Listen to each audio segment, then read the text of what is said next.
I'm Joyce Hornady. You might say accuracy is my business.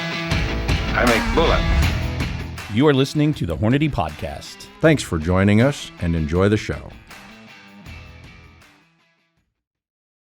Hello, everybody. Welcome back to the Hornady Podcast. I'm your host, Seth Swerzik, and I'm joined today across the table, Assistant Director of Engineering Joe Thielen, and engineer of all things cool, Mike Whitey Jensen. Guys, thanks for coming on the podcast. Thank you, Seth. Thank you. I probably should have thought that out a little bit better. I don't know what to call Whitey as far as his job goes. I think he was on episode number 5, and I forget what we introduced you as, but all things cool pretty much covered it. Yeah, if there's been a cool project since the mid-'70s that has happened here, Whitey's had his hand in it. So appreciate you guys coming on, and I'm pretty excited. We all just got back within a couple days of each other from very different but also very similar adventures, and we were hunting moose. And that's a big animal. It's a big animal. And that hunt, when you're here, you know, we're in the Great Plains, and if you're, you know, on the plains or even out west or out east or in the Midwest, that can be a monumental, once-in-a-lifetime type hunt to plan, and that can probably seem pretty overwhelming. I want to hunt a moose. How do I do that? What do I do? What are some of the hurdles that I'm going to have to jump through? And then I want to talk about that so that the listener can see some different ways of how to plan something like this, and that it doesn't have to be so overwhelming that you just decide not to do it. You can get out there, you can hunt moose, and I want to hear your guys' hunt stories, because there's 2 bullets that are expanded for the listeners not viewing this. We got 2 beautifully expanded and excellently, you know, beautiful looking bullets on the table. So I want to hear about those and how those came to be. So I'll kick this off for me, just because this is a little bit easier. So we were on a media hunt, demoing some new products, and so we used an outfitter, Alpha Dog Outfitters, up there in British Columbia. And if you are thinking about doing a hunt, just get a hold of an outfitter. That's an easy thing to do. A good place to start anyway. So we were up there with Alpha Dog with Mike and Sean, and it was just an awesome experience. But how'd you guys get started, and maybe what pushed you into, like, okay, moose, that's on the menu, that's what we're doing? How'd that come to be? Take it away, Mike. Well, I guess for me originally, my long-term goal was, I was a handgun hunter and I wanted to hunt moose. Was always my nemesis that I wanted to do, and of course I haven't killed a moose with my handgun yet, but I have killed a couple moose, and I also had on the plans of taking each one of my kids on some big adventure. And I have 2 daughters and 2 girls. I have 2 daughters and 2 sons, and so I started with my daughters. So my first hunt was basically a side deal from my sheep hunt. I was sheep hunting and I hunted moose. Okay. As a backup plan. So that was a little different hunt. I picked it mostly based on the sheep hunting, mm-hmm. and then moose as a secondary thing. But on that hunt was essentially we were using Argos and getting up to high points and glassing. And then we was glassing big bottoms, big flats, but there was a lot of mountainous stuff, so we were on the edge of the And this is in flats. Alaska? And this is in Alaska. Okay. In the Alaskan range, south of Fairbanks. And so that was the first hunt that I did, and we wound up getting into a moose and couldn't close a deal as far as getting close enough to where I feel comfortable with the handgun. With the handgun, and it was my first moose, so I went ahead and went to the rifle, but that was my first experience. I don't consider myself any expert in moose hunting, but of course, that being fairly tough. I mean, it sounds easy because you got the Argo, and it does. It helps. It gets you to the moose, gets you, to where you can actually maybe get close enough to pack it where you don't have a big pack out. Yeah, but it's still a moose. But it's still moose, and it's still in the Tuskegee terrain. You'll get close and you hike in. You get too close with the Argo and then hike in, and because you might be spotting a moose 2-3 miles out there and then trying to get close to them. So that I thought was maybe a little too difficult for the girls, for the gals. So, and I thought maybe it'd be better on a boat type hunt. So the other hunt that I picked out for my daughters to hunt was based on a boat type hunt. Okay, floating. And Uppenhauer's, I mean, they offer both, and went with Virgil, and he takes a boat, so you're moving up and down the rivers and the creeks and stuff, and then you're just basically the biggest physical part is climbing up the bank and then working your way in. Now, mind you, you're always trying to call the moose out to the river, which it don't always happen. Sometimes you have to. It's windy, you have to go in deeper, and you have to. And the next thing it gets physical. But for the most part, it's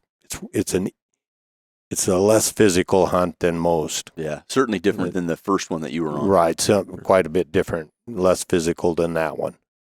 But so that one sounds still like an adventure when you're floating the river, and obviously in Grizz country, and the alders are just tall enough that you can't see anything. So that's got to make it's still an adventure, and moose are frustrating in the fact that if they are not talking to you, if they don't want to answer, and then you're on that style of hunt, it makes it difficult. And then you're looking to try to probe, but they hear so well that you can't move around too much, especially if you got extra bodies with you. Mm-hmm. Like, if there's, on this last one, I took my daughter and my granddaughter with me. So we had 3 of us along with the guide. So it made it a little more difficult, but it's still, they did a great job. They were really quiet, and it worked out, even though the moose weren't cooperating as far as answering. Sure. So that's how you went. And what was the name of that outfit again? You went and said his name. That was Virgil Umpenhauer with Hunt with Us, Hunt Alaska with Us, I think. Okay.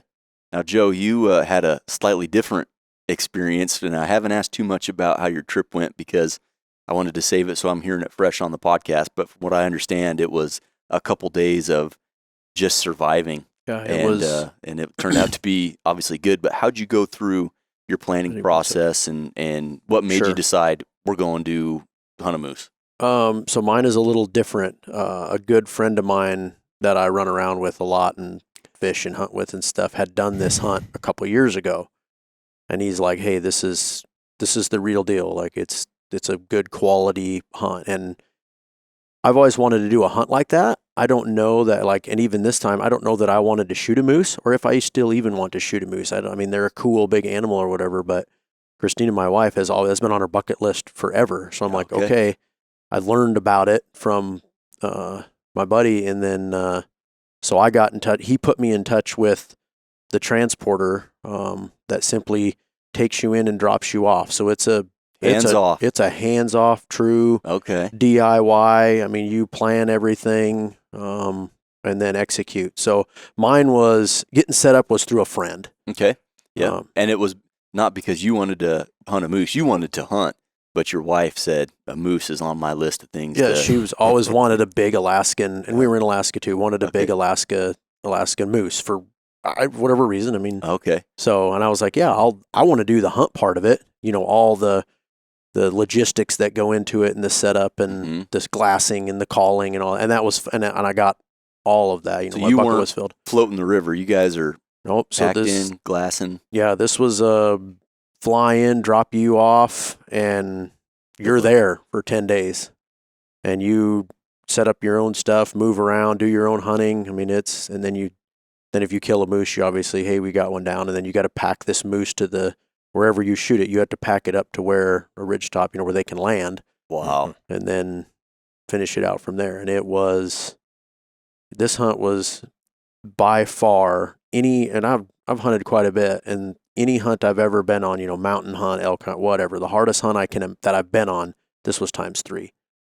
Just So intense. It mentally and physically was at times brutal. I mean, Yeah. tough.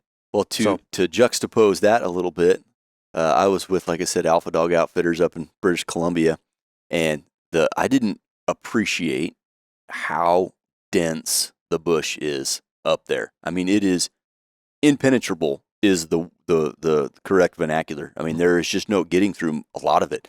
There's so much blowdown and deadfall that makes it hard to walk. The ground is spongy, and then the trees are on top of each other. So, I mean, it is just horrendously tough to get through, but they log it really well. So, to juxtapose your packed in and your glass, and the style of hunting that we did primarily was we would drive to an area that had been logged previously, and then we would walk up these logging roads, and we would but we would go through the bush to get to a lake or a swamp and do some calling.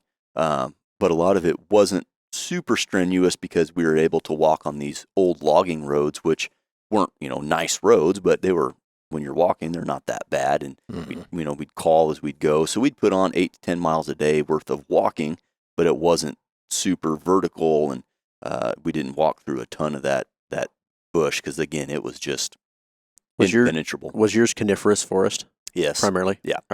Yeah. And it was... what about yours, Mike? Yeah. Were you deciduous with the alders and the willows, or were you coniferous? No, it was with all the alders and the willows, and then, of course, there's some spruce and stuff like that, and some big stands of aspens. But so it's kind of diverse. Yeah, I Most guess of it we ours were was hunting diverse. was from the bank on this last hunt, which with the last 2 hunts with my 2 daughters were the same kind of deal. You're traveling the river, you pop up onto the bank, and it might be there might be a stand of aspens and willows and stuff like that, and you'll just get in there and maybe get close to a clearing or a little backwater pond or something, and may only go in a couple 300 yards at first because you're trying to minimize how much noise you make. Sure. So you just go in real quietly, and then you kind of wait and then make a probe. You call and just stand and listen, and you might be there an hour or 2. Just listening for an answer. And then of course on windy days you can kind of get away with, maybe if you got an area that's got a lot of open areas and spots, grass that's standing, you can kind of maybe slip around and try to sneak around and try to see if you can see one laying or standing someplace. But that's about, which sometimes draws you in deeper and winds up being next thing you know, a lot more work. So it's not like these riverboat hunts are always easy and they're always a short pack. They can get drawn in, and you can wind up killing a moose. Yeah. Where you're going to pack it out. Ways back, yeah. Because you just don't grab the antlers of a moose and drag it out. No. You just, that doesn't happen. No, that's something that I was taken by a couple things. One was the density of the bush, and the second was the size of a moose. Like, okay, I've been right next to dead elk. Like, they're a big animal. It can't be that much worse, but they are significantly larger. Yeah. So that was kind of some of the planning and, kind of why we were out there. Mike, let's hear it. You've got a nice expanded CX bullet. Let's walk through how your hunt went down and how your daughter was able to find a giant.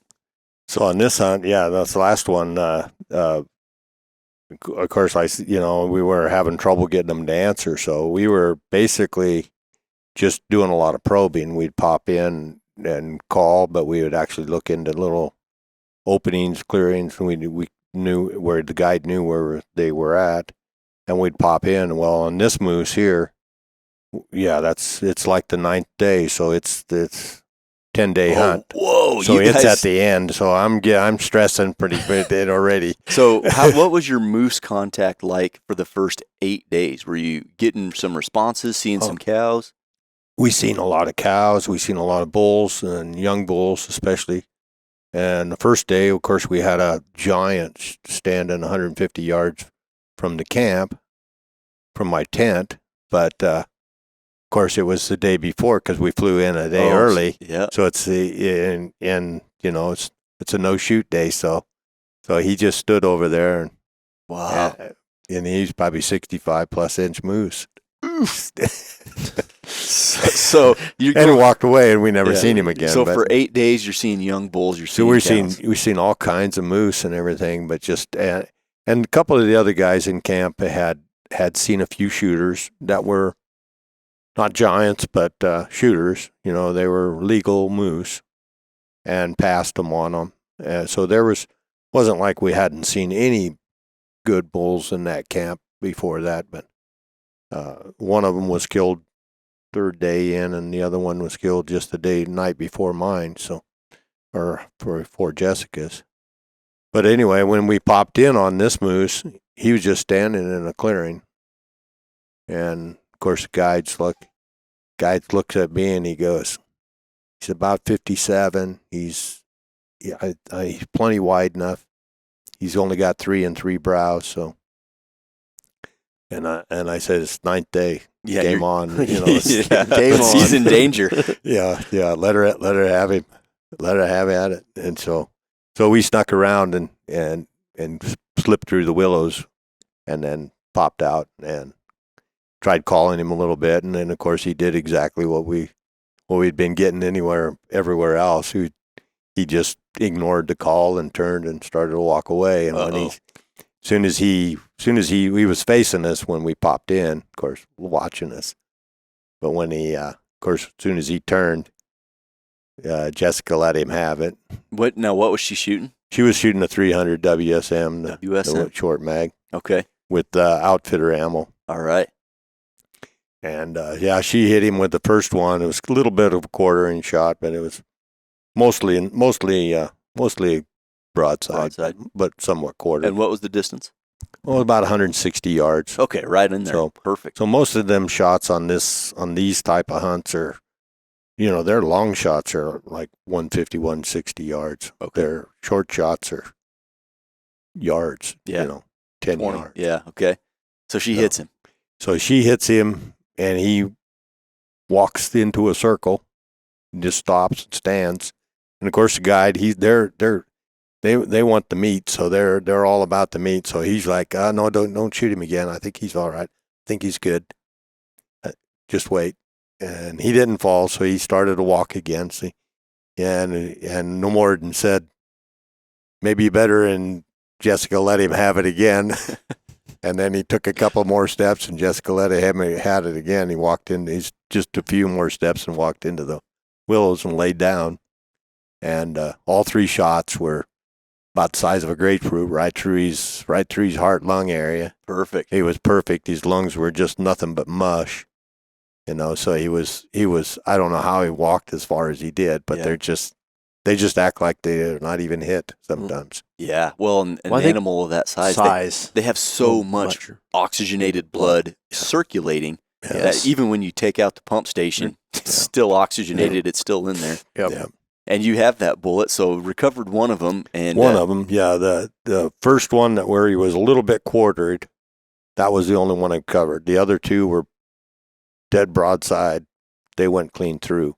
Yep. But this one here was just under the hide, just barely under the hide. Yep. The hide must have snapped it, caught it, and then snapped back and trapped it, because it was trapped a little ways from where the wound was. Okay. And there was a burn mark, so obviously it was hot when it. Yeah. Well, and that's the 180 grain CX, and that really speaks to what the whole outfitter line of ammo is all about, and what the CX bullet is really known for, which is just unrelenting penetration performance, no matter where you're at in the world. And we did the calcs on that real quick right before we started recording. That's a 98% weight retention. That bullet weighs 176 grains. That's pretty okay. Pretty good. Pretty darn good. And Jessica, I'm guessing, thrilled with the moose. Oh yeah, she was elated. Of course, I had my granddaughter with us too, so that was a great experience for both of them, and for me. How satisfying to provide, for me especially, to help provide that experience that most people in the world don't get to experience. Is absolutely going on a a moose hunt to Alaska with their And of dad course- or their grandpa. Of course, my granddaughter, she's all in. She loves this whole thing, this whole experience. And she's like, right away, after we got the pictures taken, she's like, pulls her knife out and says, "I've got a knife. I can help. I How can help old is skin your this." granddaughter? She's like 14. Oh, that's I can awesome. help skin this. So Jason had her get started on one leg, and I started on the rear leg, and he started on the back, and we started skinning it away, and she skinned that whole front quarter off, and it started on the one back quarter on another spot where I moved from. So anyway, she wound up nicking her finger, which no big deal. So we put a Band-Aid on it and put a glove on, and of course she's still in. I want to keep moving, and I'm like, no, I think you better quit. I think you better quit. So anyway, plenty to go around on a moose. and I got her. So I stopped her, but that wasn't the end of it for her, because she's like, well, I'm going to pack then. I'm going to pack moose. Of course, the other guys showed up. Some of them from camp, they showed up by then. So they're getting the rear quarter and the front quarters ready and everything. And my granddaughter just barely weighs 100 pounds. Yeah. And she's like, she picks out this one. I'll pack this one. And I'm like, Good luck. oh man, I says, no, you better slow down here. That thing weighs as much as you do. So, but no, she was bound determined I was going to pack that out. And she did. She put it on her pack. We're like 300 yards from the river. Good for her. And there's pretty solid ground to start out with, but then it gets into little Tuskegee, little holes and what have you. And I'll be darned if she didn't pack that thing all the way out to the boat. Next thing you know, she's back. I'll take that one. Packed another one. How does that make you feel? And I mean, do you have to feel like you've accomplished in life where you've raised your kids up to value this lifestyle, and then they're passing it on to their kids, and she is more than willing to pack out a moose quarter. That's cool. Mission accomplished. Yeah, my daughters, both of them, even Hannah last year, she was. They're two different style. I mean, they're same style boat hunt. They're boat hunts, but 2 different years. 1 year, rain. We was in an open boat, miserably cold, long drives. This is Hannah. And she endured these long boat rides and soaking wet and cold, and then it turned to ice and stuff, and it would freeze at night and frost. And then the last day, well, mind you, she kills her moose on the 15th day of a 10-day hunt. So this is how tough it was for her. Wow. And earned that one. And killed it in the snow, in about 6 inches of snow. So it snowed that day, and wound up killing one, a nice moose, and on the 15th day, which consequently I was going to hunt with a handgun afterwards, which these girls like to stretch it out. So I guess. So I never did use the handgun to hunt, but they put their heart and soul in it, and they love to hunt just as much as me or any of my sons do. Yep, and I think one of the other things that can be taken away from that for the listener is, if you're thinking about booking a hunt, whether that be moose or anything else, and you're kind of shying away from going with an outfitter because it's whatever I don't know, whatever bars of entry you think that has, it's not an easy hunt. Just because you have an outfitter with you or a guide with you does not mean it's easy. That telling how you went with Hannah last couple years ago, and she was freezing. It's riding on a boat. It's already colder on the water. You got the wind because the boat's moving. Plus, it's raining on you. That's miserable. And to last over 2 weeks doing that. Yep. It's just because you have an outfitter service does not mean that these are easy hunts whatsoever. No. I mean, it was nice this time. The weather was almost too nice because we didn't get a frost until the last day, and so the moose weren't talking. But I mean, it was beautiful weather during the deal, and this time we had a covered boat, so it was a little easier. We were only in an open boat one day, so it was a little easier comfort wise. Sure. But still Yeah, Still tough. the hunt was still difficult. Still Still a hunt. tough. Absolutely. It's still tough, though, Yeah. because you still got to climb the banks. You still got to hike out, and we went into some fairly long walks too. Yeah. Sometimes you have to go deeper when they're not cooperating. Yeah. Well, and some of the difficulty in a hunt like that isn't the walking stuff and it's cold and whatever, but the mental geometry of it's day 7, it's day 8, and I'm up before the sun and I'm getting back long after the sun gets down. I'm getting 5 or 6 hours of sleep a night. I'm not sleeping super great. The food is like just the alarm went off and I have to do this all again. Mhm. That can be frustrating in and of itself and Yeah. make for a long hunt.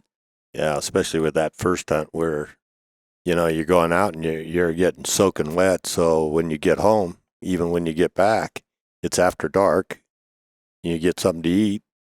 But before you do that, you start hanging up all your gear because Yes. everything's wet and you got to dry it out and you got to get it ready for the next day. So you spend part of the night just trying to get your gear dried out. So Yeah. you lose sleep just doing that alone. Yep, that can be tough. Well, Yeah. Joe, you had another great experience, another long hunt, and tell us about how your hunt went down from the travel, getting set up, Sure. and how it culminated to a one-shot kill.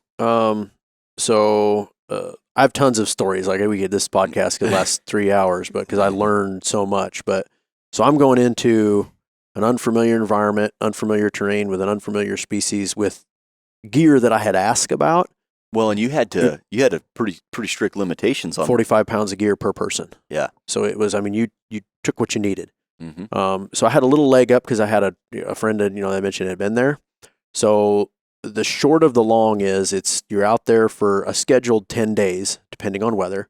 We did get in when we were supposed to get in, thank goodness, and had a great day to set up camp. But when I'm talking about setting up camp, I literally carved camp out of a big stand of alders, like cutting them down, cutting a path in, cutting an area to put your tent down, leveling it with a shovel, like full on, because we were going to get, I don't know, so this is September of 22. Well, mid-September of 22, like the 16th or 17th, right after we got in on the 15th, they have like a 130-year storm come off the Bering Sea. Oh boy, That was 2.5 days of horrible conditions. relentless. 30 to 50 mile an hour winds, rain. It's bad. That's survival mode at that point. That was survival mode. So of the 10 days, now I have 8 because you couldn't get out, you couldn't call, you couldn't really get out and do anything because you can't see, can't hear. The moose aren't going to hear you. It's very difficult. So I can't go learn my surroundings. Because mind you, I've never been here before. I've never hunted this area. Yeah. No one had. You're just trying to survive, not get have a grizzly bear encounter, Or and your tent, yeah. your structure, you're not blowing. I Keep mean, we everything- already had to take our tarp down. That you create an extra area underneath the tarp Yeah. for your gear and everything. That ain't gonna survive. So you got to get it buttoned up.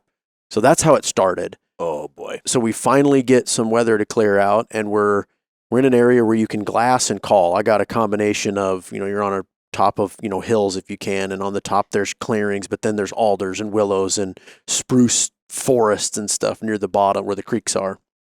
So I'm trying to learn my surroundings and glass, trying to call. And we called in some little bulls and saw other bulls and passed some young bulls and stuff. Very nice, moose. But we're seeing some exceptional moose. I'm Yeah. like, okay, there's what we're looking for. So, and you're glassing miles out. Yeah. Okay. I mean, you can see moose a mile, 2 miles. Now, you can't go hunt them all because No. you can't get there. I mean, I wish it would be easy to articulate to the viewers of walking a half a mile takes a half an hour. It's crazy the horrible footing and the terrain and the work it takes to move around. So fast forward day 3, 4, 5, 6, glassing, calling, getting some responses, but the big bulls, the big mature bulls, were with their cows. Okay. And calling them off the cows. I learned that I am no expert in moose hunting. I'll clear that up right now. But I mean, I tried. I'm trying a lot of things, but I cannot. I was unsuccessful on getting those big bulls to respond very well to calls and to come to a call or be able to work them or anything. Okay. So we had gone after another big bull the day before, and it was just not a very nice day. It rained and stuff on us, so that kind of beat us down a little bit. Well, we're into day 8, and this bull that we ended up killing was laying out in this opening, and I'm like, all right, we'll try to get him. He's 3/4 of a mile, 1,200 yards away. So we move around to position and call and rake, and we get a young bull to come literally 10 yards right to us, and that big bull won't come. And we try to work around there. Well, long story short, we're like, okay, we can't get him. We can't just go in there and blow him out because it's so thick. So we move back around to our glassing hill, another 1,200 yard walk, and you're supposed to be saving that's the kind of the old adage, save your legs, measured steps. Think about stuff before you do it. We no more than get back up to where we can see, and sure enough, he's laying over there yet. So we moved off that hill again and got into a position where we could kind of see through some spruce and across there, but he's laying down, so you can't see him. What are you going to do? So I kind of moved around a little bit, trying to get a lane to see where he was, and Christina's up above me on the hill, or I say on a hill, but kind of across this shallow draw. Well, that bull, the cows had called in the timber. Well, sure enough, he stands up to that. He ignores me, but boy, they call, he's up. As soon as he stood up, she can see him. Okay. I'm down here and I can't see him. So they're waving me to come up the hill, and you're trying to move fast, but fast is like a walk because you can't run. It's impossible. So I get up there, and sure enough, he's over there, but his butt is towards us. So we have no shot. And he's takes a few steps away, and I lays him. I get her sat down and get a pack on her, get stable as best we can. And he was at like 460 then, and then he walked a little bit, tried to call, finally got him to turn and rake a willow. And when he turned broadside and raked a willow, she cut her loose. Shooting, what was she shooting? 300 PRC. Okay, the ultimate. 212 precision hunter, and thank goodness we had it. Yeah. Because out there, like Mike said, you'd more than likely, 200-300 yards, 400 yards is not uncommon just because of the terrain and how they. Now, if you call them in, it might be 10 or 15 yards. So I knew that I wanted precision. Needed performance. I needed, I didn't know what the range was going to be. So that's why I chose precision hunter. And thank goodness we had it. Thank goodness. Yeah. Yeah. And she put a good shot on him. I watched the trace in behind her with the binos, and I saw the water. He was soaking wet that day. And I watched the water come off the pocket of his shoulder. And I was like, man, that looked pretty good. And then he walked to the right a little bit. They don't even act like they're hit. Yeah. Other than seeing the bullet ripple out, their bodies don't react. They're so big. And then he moved off to the right about 15 yards, maybe 20 yards, and tipped over right away. She shot him in the heart. Wow. So he didn't. But they have so his heart is split, literally a V taken out of it. And he still lived for however long it took him to walk, 20, 30 yards. So 30 seconds, a minute. Wow. So I'm amazed at how much, blood they have in the system that it just physically takes them that long to expire. Yeah. But at least he didn't bolt out of there. But how cool is that to get a window where you got to thread the needle? That's what it was, through the spruce. And then I had to move to the right to see him again where he tipped over, because the spruce, it was taxing. So it was tough. And then obviously you get over there, and then it's like, oh my gosh, these things are huge. Oh my God. Well, what have I done? She shot a dandy moose. I haven't seen it physically, but I saw a picture, and it was, that's a big moose. He's got good, he's got big fronts, and he's good. I don't know. The horns are still, I haven't even got them yet. So okay. They did make it down, but I haven't even measured him at all. It doesn't matter. It doesn't matter. It was day 8. Yeah. It was a big bull, mature bull. Yep. And Christina got to check one off the bucket list and has a story of survival to share. Yeah, we have an adventure. I tell people, like, man, we had an adventure for 3 lifetimes. Yeah. Because it was surviving all that and then enduring it, and mentally and physically. It was. So what was the pack out like if you shot him at neridly 500 yards? Yeah, so you got to get him back to at least where you shot him, and then how far? Yeah, well, actually, so we were over here. There's different ridge tops that they can land on. Okay. And we had got those. That was my number one question going in there is, hey, help me understand or show me where else you can land, so I know where I can hunt and what I got to do. So this moose was shot probably a mile and a half from camp. But the ridge top that we could land on was 1,000 yards, all uphill though. So, and the last 100 or 200 yards is, when I say uphill, uphill There's the kicker. on that caribou lichen stuff that's just slick when it's wet. So it was tough. You look for, I mean, I learned right away, you look for moose trails right away, because Yeah. where those moose walk, it's packed and stuff, and they know how to get around. Obviously, they've lived there for hundreds of years. Yeah. And that is a blessing when you can get on moose trails that are generally going the direction you're going. Wow. That's So- that's pretty remarkable. And recovered the bullet. We haven't weighed this one, but this is Yeah, this I got- is picture perfect eld-x performance. What you'd expect from a 300 PRC at 500 yards. Yeah, I mean, it expanded down to the shank just like it should. I don't know. I got to clean it up and weigh it, but it looked, I mean, that's what they should look like. Yeah. So Beautiful. Well, that's awesome performance, and it does sound like quite an adventure. Well, I wish my adventure ended with a dead moose, but unfortunately for us, we kind of shared, as Whitey was saying, that warm weather where it was nice weather, but not for moose rutting. No. So we had temperatures in the 60 to 70 degree range every day, and it got down to, it didn't freeze at all, and it was down into the upper 30s or lower 40s a couple of those days. So we had good mornings where you were seeing animals. They weren't super responsive, and it was just tough hunting. So I was paired up with Joe Kurtenbach, the editor for Guns and Ammo, and again, testing out some new products.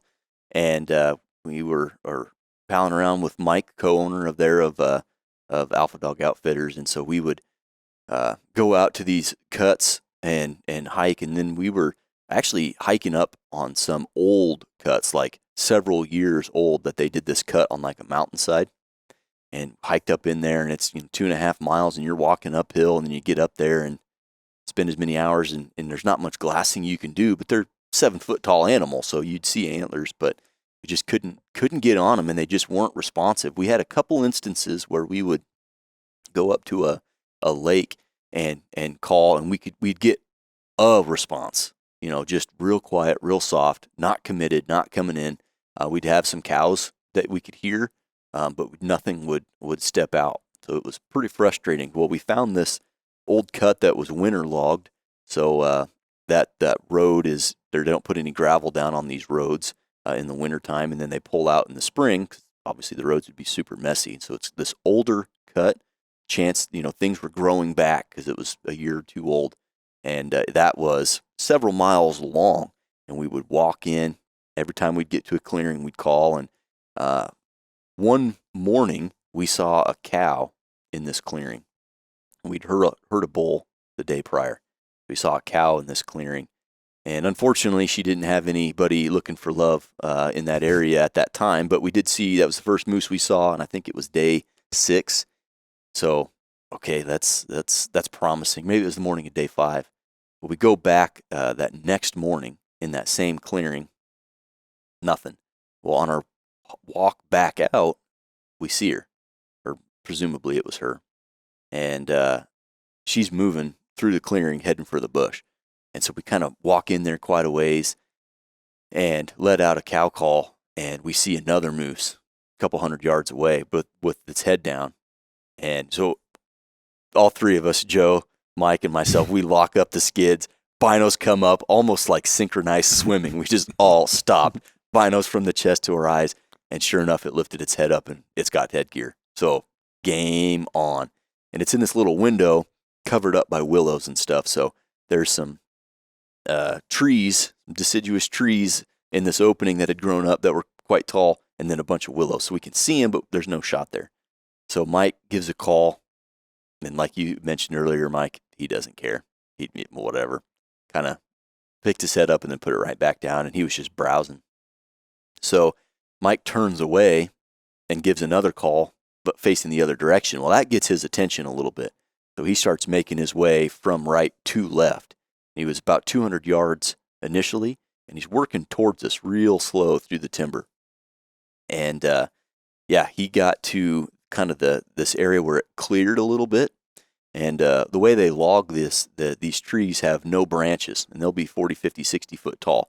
So they'll cut the tops off where all the leaves are, and then they'll cut the log out, and then they'll push the tops all into a pile. So this was a couple years old, but it was a pile nonetheless. And so he walks over towards this pile, and he puts his feet up on a little rise and then leans forward, presenting his entire front shoulder, and then just stops moving.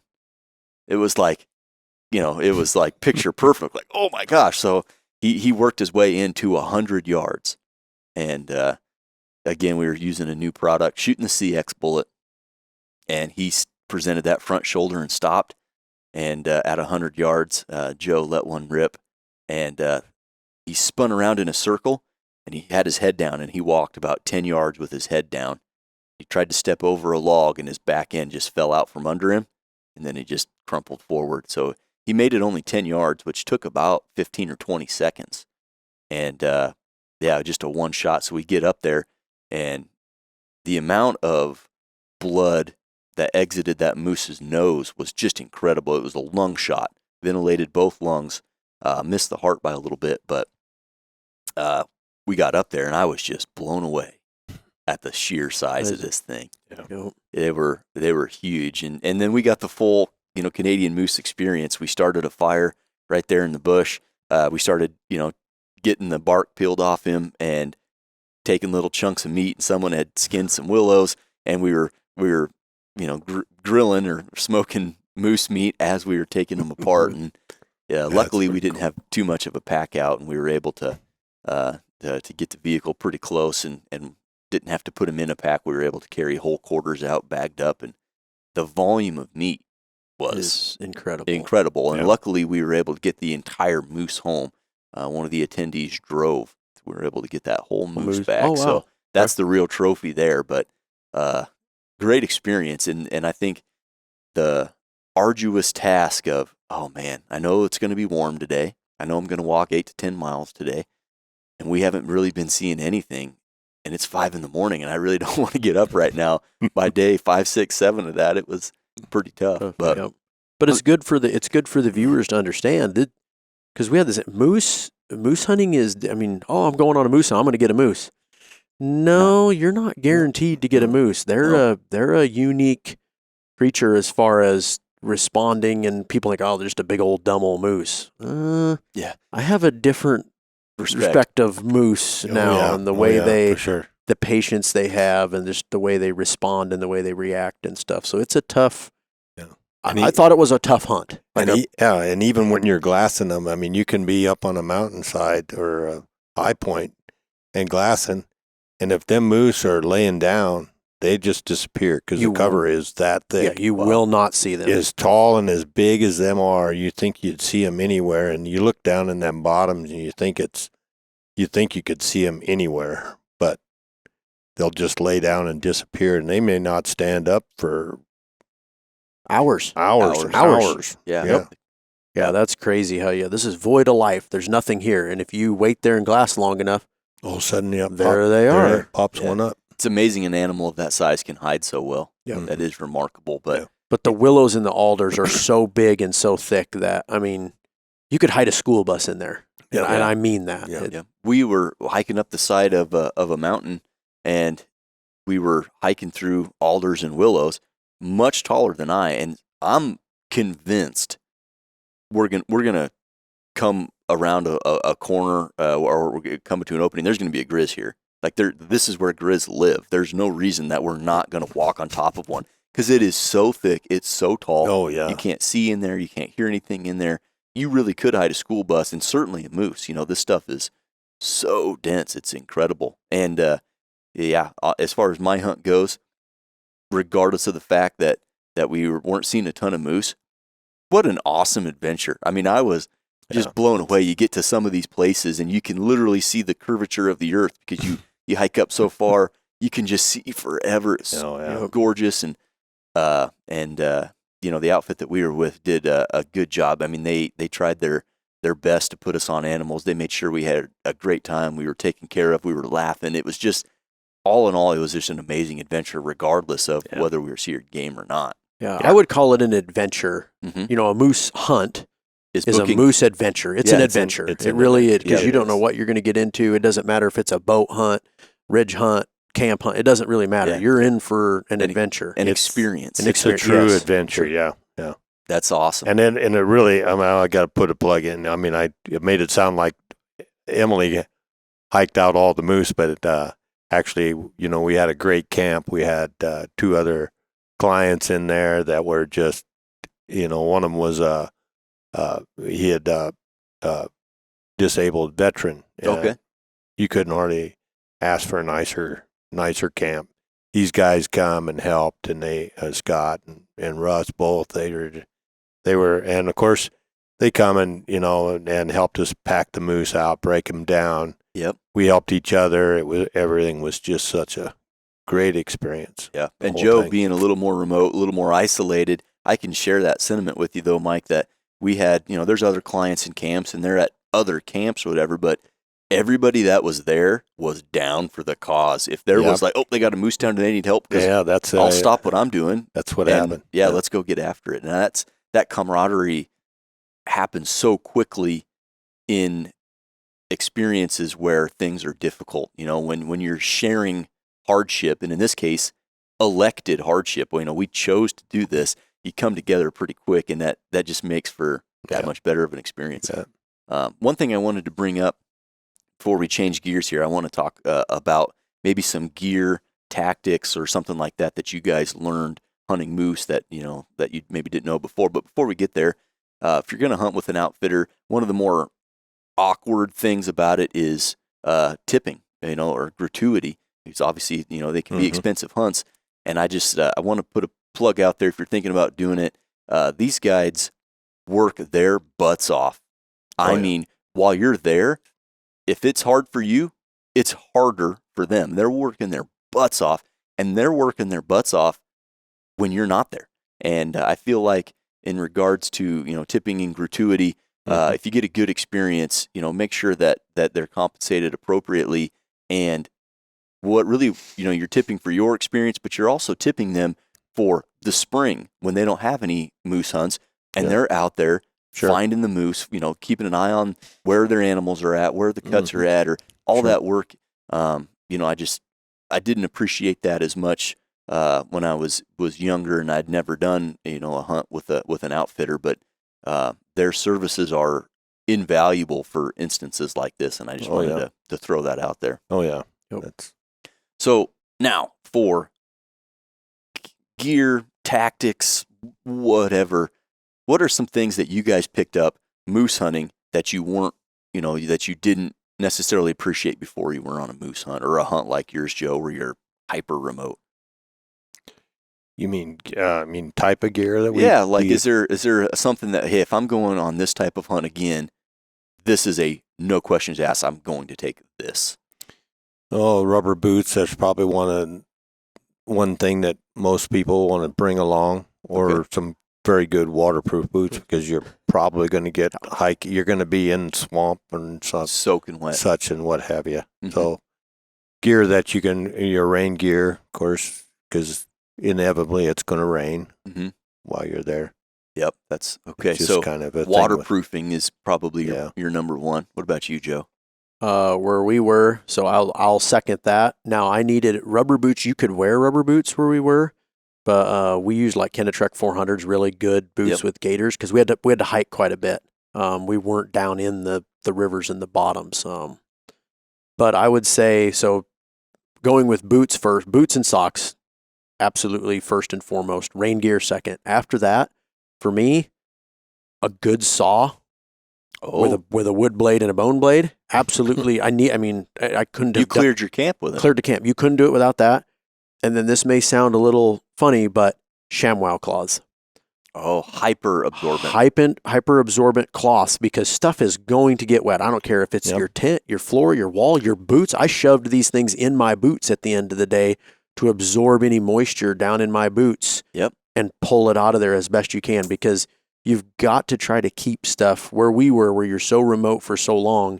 You have to try to keep your stuff dry as long as you can. Okay, that's I would have never thought. I actually brought these little boot dryers that you can buy through Wiggy's. They're out of Colorado. Wiggy, they make sleeping bags and all that stuff, but they're like a boot dryer, and they're like a cloth, square cloth. You stuff them in your boot and draw them out. Now, mind you, I brought rubber boots this time, but I chose to wear my Kenetrex Sure. the whole time. Yeah. So But and the weather it wasn't quite as flooded and swampy as it was the year before this time, so I was able to. yeah, And then the other thing I would say is make sure you have a rifle that you shoot well and ammunition that you shoot well. Yeah. Because you may get one chance on a giant animal. And Yeah. that's So make sure you choose the right stuff that you're confident in. I know Yeah. that goes across a lot of hunting regimes. I get it. yeah, But I'm telling you, it's paramount here on a hunt of this magnitude and of all the other things that you have to think about and do and mentally and physically, that needs to be something that's just there. That you have Just no question. automatic. yeah. Exactly. Okay, that's awesome. Well, I was kind of thinking about this before I asked you guys about, and what's a gear or tactic or something that I would think. And I'm always taking care of my feet. That is one of the most paramount things. And for a hunt like ours, we were doing a ton of walking. I think rubber boots probably wouldn't have been the best choice. However, legitimate Gore-Tex boots with the rock guard like the Kenetrex or the Loas or Crispies or whatever something super waterproof. Couple that with a gaiter, so if you do submerge your foot, that gives you some protection. And that's funny that you mentioned having to dry the inside of your boots. So your feet sweat, and you wear good merino wool socks. Your feet are going to sweat. I would pull my insoles out of my boot every night and pull the laces out and open them up as best I could so that the insoles would dry and the inside of the boots would dry. But a ShamWow cloth makes sense.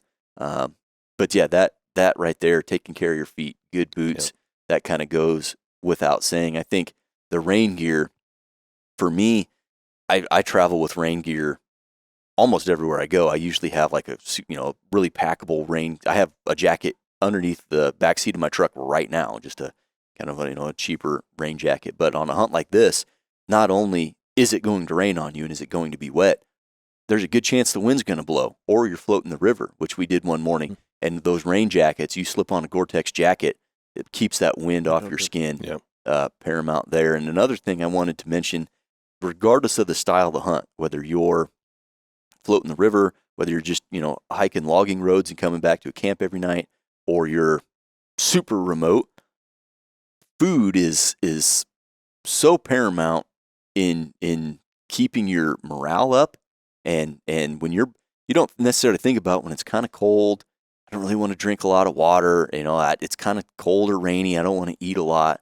But when you're putting on 8 or 10 miles through terrain that's not particularly friendly to walk in, you're torching calories, especially if it's cold and you're staying warm. So keeping a really high fat, high carbohydrate diet is paramount. And then, like I said, the morale. I bought 2 Snickers bars early on, and that was from years ago. That was always my when things were tough. Snickers bar always cheered me up. Yeah. Hashtag not sponsored, but just a plug for a Snickers bar when it's chips are down. Something like that, quick energy. And Yes. And one other thing I wanted to bring up in that vein was, it's okay, in my opinion, it's okay to eat a little dirty when you're doing a hunt like that. If your weight allowance can, for your pack and stuff, you can take kind of food like that. Now's not the time. If you're not used to eating really clean, now's not the time to start, because that can mess some things up. But I don't know. Those are some things, my takeaways from a hunt like this. Absolutely. Yeah. So culminating on the hunt, you guys each killed a moose. We had one down in camp as well. Did you guys eat the moose right away? And how was that? We did. The first thing that we did when we got back, Jason, guide, he's of course started with the willow sticks, skinning the willow sticks down and making a little fork, and took some back straps, and we took made sure he left all the fat on the back, big old ring of fat on them, and then stuck them on that little fork. Mm-hmm. And of course we started a fire, put a couple of logs around there to kind of hold the heat in, and started a fire, and then he poked them sticks in the ground around that fire. Yeah. And then he'd just turn them. And as the fire heated up the meat, the fat would run down. The fat would run down over the meat. It was really good. It's like, Very dense with nutrients. yeah.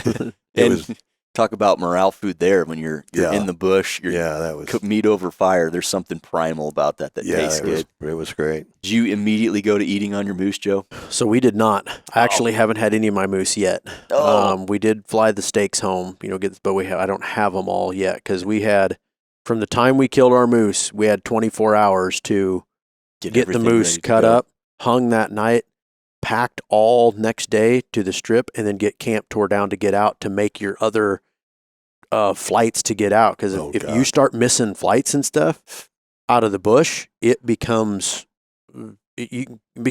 expensive, and you don't know when, and everything goes out the window. Yeah.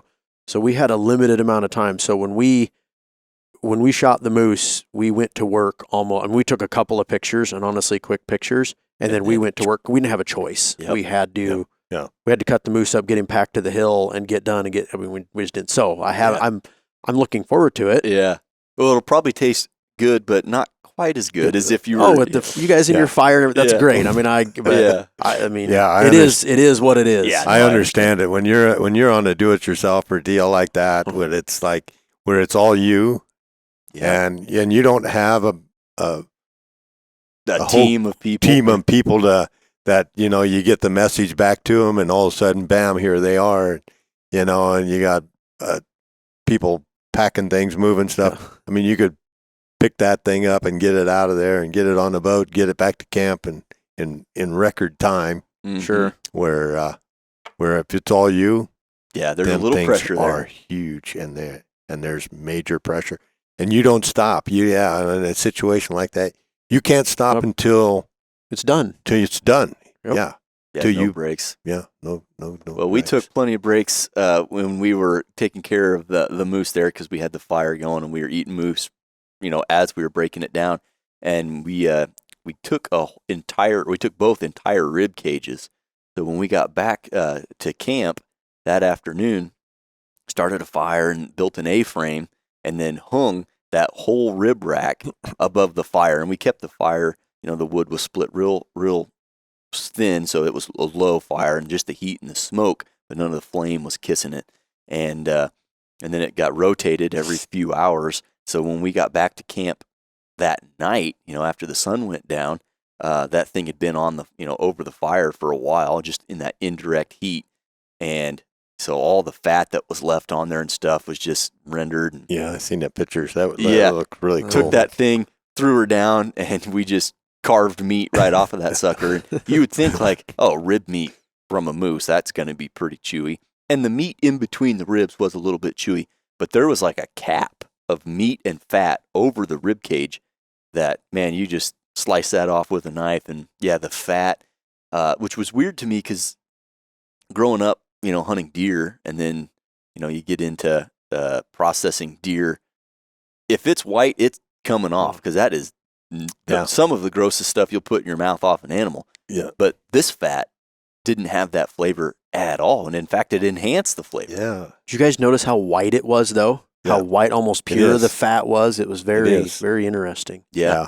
And this moose, which would, lend itself to say that the rut was late, probably due to the heat, this moose had fat everywhere. I mean, it was fat everywhere. And typically, as Mike was explaining to me, when the rut's on, they don't eat. They are not nothing. They are nose to the stone looking for honeys. Yeah, sure. But what a great experience sounds like everybody had. I mean, I certainly had, an adventure of a lifetime. Very fortunate and blessed to go on something like that. And, just talking about eating the moose after the hunt, your granddaughter had to just be like sitting there like a cat with a grin ear to ear, like a Cheshire cat. Oh yeah, they were pretty pumped. They really loved the experience. Yep, and that's really what it comes down to. We're passionate hunters, and we hunt all over. We're hunting prairie dogs and pheasants and deer and antelope, and we're hunting bears and moose and sheep. And really, regardless of what you're hunting, it's about the experience and who you're sharing it with, and it enriches you by a lot. So before we wrap this up, guys, is there anything else that you want to talk to the listeners about your adventure, or about booking a hunt, or anything like that? No, if you're gonna I would just say on a hunt like we did, just make sure you do your homework, and if you can find somebody that has done it before, that you can trust. That is a huge leg up. So that's the only piece of advice I'd throw out there. Yeah. Okay. Yeah, choose your guides wisely, your outfitters wisely, I guess. That's a key. You do a little homework. Of course, luckily I knew other people that had been with Virgil and Eric Uppenhauer before, and always had good experiences. So, and I've hunted sheep and moose with Eric as well as with Virgil. So I had a little experience before. Awesome. Well, I think the one thing that I'll leave the listeners with as it relates more to Hornady would be bullet selection, cartridge selection. Obviously, make sure you got a cartridge that's going to competently do the job, and choose the right bullet. Whitey talking about shooting the CX, 2 complete pass-throughs, 1 quarter that balled up on the other side, just picture perfect performance, and the absolutely most explicit and perfect example of why you would choose outfitter ammo or a CX bullet is that hunt right there. Absolutely. Right, because things are close. I mean, you can encounter a grizzly bear just as close, and if you're looking for a bullet that's hard, that's going to break bones and penetrate reliably on a big animal, and their shots are going to be close, that's a great bullet for it. You can't hardly beat a bullet like that. Well, it's a D bullet. Joe, it goes back to like Whitey said about doing your homework, not just for if you're going to choose an outfitter, but also for where you're hunting. Absolutely. And you guys chose the eld-x because you knew you might have a close shot, you might have a far shot, and it's got to work on both ends of the spectrum. And that the eld-x bullet precision hunter ammo, just again, that is the exact example of what you. And it is. And other people that had, my friend that had been there and went back and stuff, and the guy he went with, that is what they take. 300 PRC 212s, done. Doesn't matter. I knew of 5 people that were up there hunting this year that all used that. Yeah, and I mean, even with that bullet, if you get an up close shot, that's a 212 grain bullet. Absolutely. It's gonna smash a grizzly anyway. Yep. Because it's gonna deliver all of its energy. On the spot. Yeah, excellent. And again, great performance from both of them. An awesome experience for all of us. So I appreciate you guys coming on and sharing your hunt with us. And it's hunting season, and I've been saying it since June, but like this is what I thrive on. Yeah, me too. And I know you guys are the same. Most of our office here at Hornady is the same, and I know our listeners are the same too. So thanks for continuing to fuel the fire. We've got several months left of hunting season, so let's go get after it. Plan on it. Thank you, Seth. Thank you. Awesome. Guys, hope you enjoyed this podcast. If you're considering a moose hunt or an adventure like this, go ahead and do it because it's pretty awesome. We appreciate you tagging along, and we'll catch you on the next one.